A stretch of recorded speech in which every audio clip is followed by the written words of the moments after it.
Hi guys, and welcome back to my minimalist cooking videos. Today I've got a fantastic Japanese street food, yakisoba with chicken and vegetables. I'll be making this in one pan in a minimalist kitchen. Before we get into the recipe, let's take a look at what yakisoba is. Some noodles with some vegetables, a protein, and a sauce. What you choose to add is really up to you. You can let this be yours and customize it to your own taste.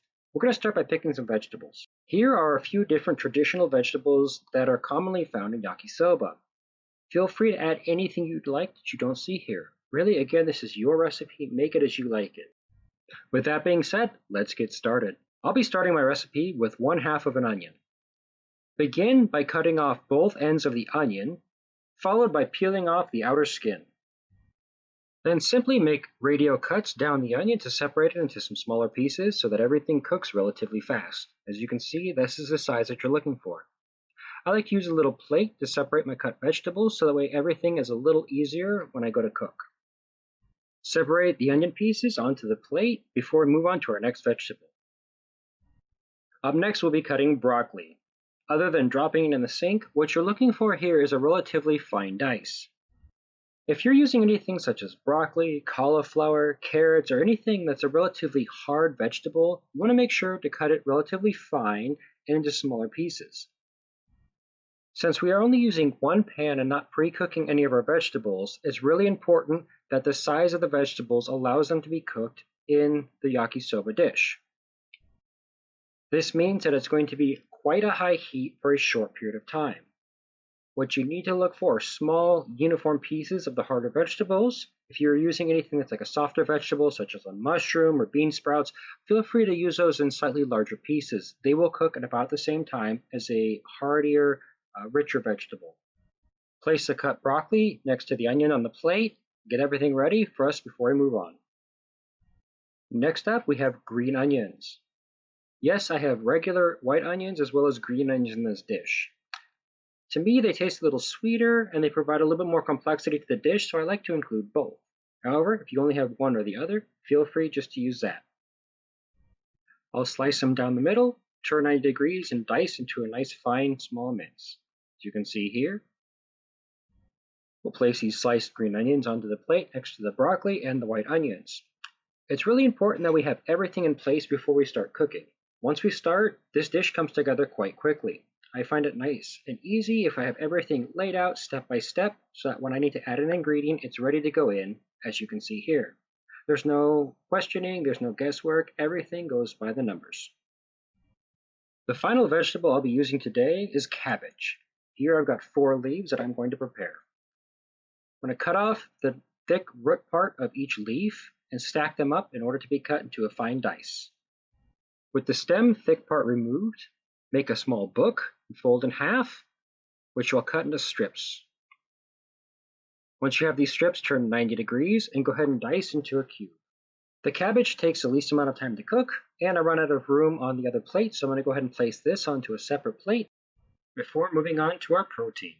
You have your selection of protein as well. Here I'm going to be using chicken. However, pork belly is extremely popular. If you'd like to make this dish vegetarian, feel free to use tofu. It is up to you. Regardless of the choice of protein, the following steps in preparation should be similar for whatever you would like. As I said, I'll be using chicken breast in this recipe. I'm going to begin by removing the skin. If your piece of meat or protein has bones in it, make sure to remove those as well. Just as we prepared our vegetables, we're looking for very small pieces of protein. This dish is cooked for a very short period of time over quite a high heat. That means that you need to have small pieces of vegetable and thin pieces of protein. That way everything is cooked quickly and at the same time. For this piece of protein, I began by cutting it down the center into 2 long pieces, turning 90 degrees and slicing to thin strips, as you can see here. Again, it's very important to have thin pieces of protein no matter what type you're using. Place your cut protein into a bowl to be ready for marinade. Again, whatever protein you're choosing to use, this process will be quite similar. I'll be starting with some soy sauce. This is a very traditional Asian style marinade that I'm using. Simply sprinkle a little bit of soy sauce over the protein. Make sure to get even coverage. The other main ingredient in my marinade will be sesame oil. Sesame oil adds a fantastic flavor, however, it is quite strong. You want to make sure to only add a little bit to your marinade. A few drops over your protein is going to be enough. Although not part of the marinade, the last ingredient that you're going to add to your protein is some corn flour or cornstarch. What this will do is coat each piece in a small layer of protein-rich powder, allowing it to fry up nicely in a little bit of oil and create a nice, dark, rich brown crust. Sprinkle a little bit of corn flour over each piece of meat and massage in. It's very important that you get even coverage and separate the pieces, that way everything is homogeneous. And we are ready to cook. We're going to start by placing a little bit of oil into our frying pan. If you have a wok, that is even better. Here I'm using a little bit of sunflower oil. Again, you can use peanut oil, sunflower oil, vegetable oil, canola oil. All of them will work really well. The only oils you want to avoid are something with a very low smoke point, such as olive or sesame oil. Place the oil into your pan and place it over a very high heat. You're looking to get your pan smoking hot for you to get ready to cook. Once your oil is nice and hot, start with your protein. Here, I'll be placing my chicken into the pan, getting ready to stir fry. This is a very high heat, so expect that there's a little bit of smoke to start off with, and you definitely want to have your hood fan or extractor on. The marinade and the corn flour are going to combine to make it slightly sticky. It's very important that you break apart each piece of protein separately so that it can fry evenly in the oil. You want to have one nice thin layer of protein that can fry up really quickly in your pan. If it's in a large lump, it's going to be very difficult for that protein to fry and get nice and crispy. If you've prepared your protein into nice thin strips, it really will take very little time, 1 to 2 minutes per side before you start getting a nice crispy exterior. Once you see the golden brown and crispy exterior on one side, you want to go ahead and flip it so that it can cook the same on the other side. Again, this really shouldn't take more than 4 to 5 minutes maximum. As your protein begins to finish cooking, it's very important to keep it moving. As you can see here, my element is on maximum heat. We don't want anything to burn, so it's very important that it stays moving. We're going to go ahead and move on now, since our protein is cooked, to add our vegetables. The onion, broccoli, and green onion do take a little extra time to cook, so we'll go ahead and add them now. If you have any hearty vegetables, for example carrots, you're going to want to add them at this point. If you have softer vegetables, such as bean sprouts, mushrooms, anything of that nature, you're going to want to hold those off for a little bit longer. Make sure to mix the vegetables really well with the protein and get them down into that pan so they get some of that really high heat. We are using the highest heat setting that we have, so we want to keep everything moving at a constant pace. If you let anything in your pan sit for too long, it can burn and ruin the dish. That's why you see me constantly stirring, spinning, and flipping the food inside of the pan.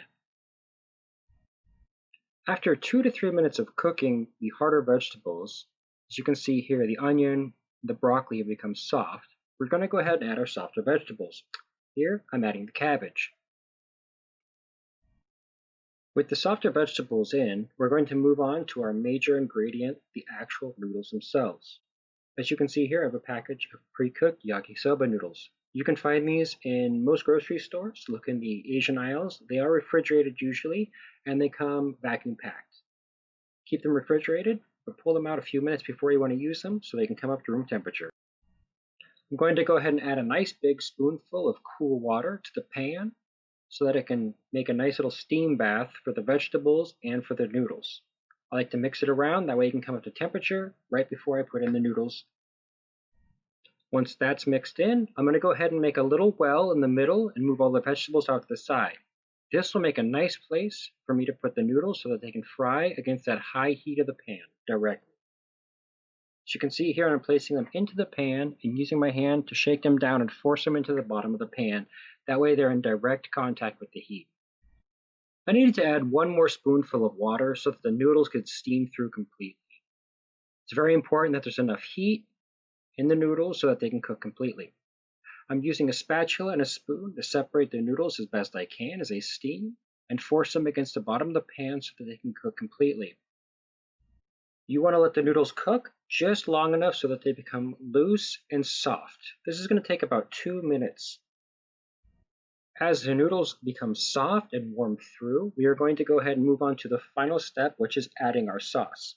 Don't worry, the noodles will have just a little bit of extra time to cook in the sauce and absorb that flavor. The last ingredient in your yakisoba will be sauce. You can go with something simple like straight teriyaki sauce or straight soy sauce. If you like, you can go with something a little more complex, such as a fish sauce, soy sauce, oyster sauce combo. Here I'm using teriyaki sauce. Whatever sauce or combination of sauces you'd like to add, simply drizzle over the top of the noodles, mix in well, and allow it to come up to temperature. That's it. The dish is done. All there is left to do is dish up and enjoy. Remember, this Japanese-style street food is something that is customizable. Pick the vegetables that you like to eat. Use the protein you like to eat. Add the sauce that you find the tastiest. This basic recipe can be modified to make a million different styles of yakisoba. The important part is that you make it the way that you like it. If you found this recipe helpful, please don't forget to give this a thumbs up. Make sure to subscribe to our channel for more videos like this, and hit that bell icon so you can be notified every time we release a new video. Thank you so much,